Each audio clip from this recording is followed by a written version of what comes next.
Fox News alert at 7:25 in the East. Moscow has just announced they will launch ballistic and cruise missiles in planned nuclear exercises as early as tomorrow.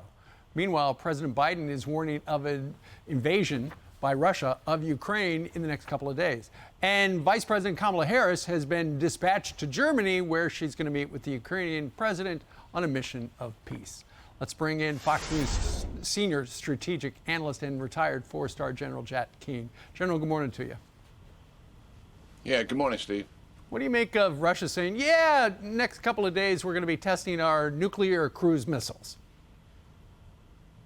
Well, this is an exercise that's done annually, usually in the month of October. Putin moved it to obviously February, the Saturday after the closing ceremony of the Olympics, in a phase, I think, when he knew that an invasion would probably be imminent.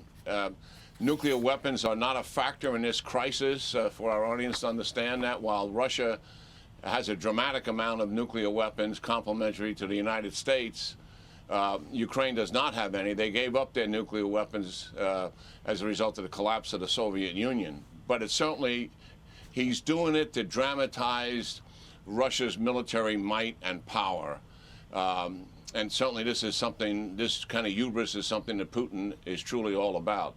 But we are in a different phase here, Steve. I mean, senior government officials are saying privately what the president is saying publicly, that Russia does intend to invade, and we're just several days from that. We're in a phase, it appears to be, where Russia is trying to justify the invasion. There's been 40 firing violations in eastern Ukraine, all designed by the Russian separatists to provoke the Ukrainian military into a response. The Russian ambassador who followed Secretary Blinken yesterday in his speech to the United Nations Security Council said that the Ukrainians are conducting genocide on the Russian people that are living in eastern Ukraine. This is all a false narrative that normally the Russians do prior to conducting some kind of military incursion, and we appear to be in that phase, Steve. Right. We've seen this movie before. General, three people asked me yesterday, they said, do you think there's going to be a war? And I said, do you mean invasion? I think there's going to be an invasion, absolutely. And they say, well, then what does that mean for the United States? Because I think a lot of people worry that we will get sucked into it. But Joe Biden made it clear the other day, we're not going to send any troops to be in combat against the Russians.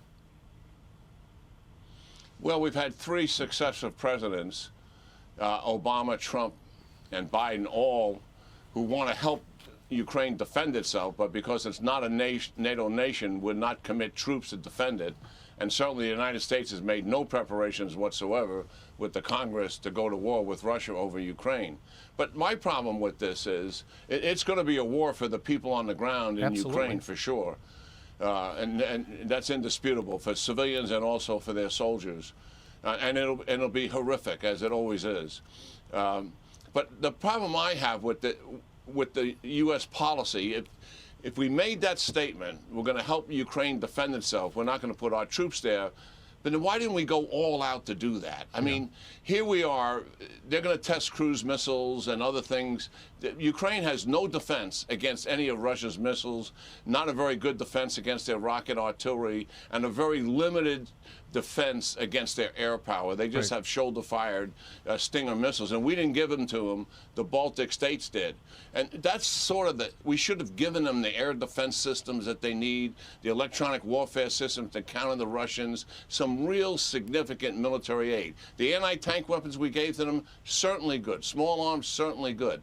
But we weren't all in, Steve, is the problem I have, in trying to help them really have an increased military capability to impose cost on the Russians to make them think twice about the invasion. Yeah, no kidding. All right. Nobody knows this better than you. General, thank you very much for joining us live. Yeah, great talking to you, Steve. Have a wonderful weekend. All right. You as well, sir. Thank you. Hi, everyone. I'm Brian Kilmeade. I want you to do me a favor. I want you to click to subscribe to the Fox News YouTube page. This is the only way that I know for sure that you're not going to miss any great commentary, any great news bites, any great interviews coming your way on Fox. You can get it all here on YouTube. So subscribe right now.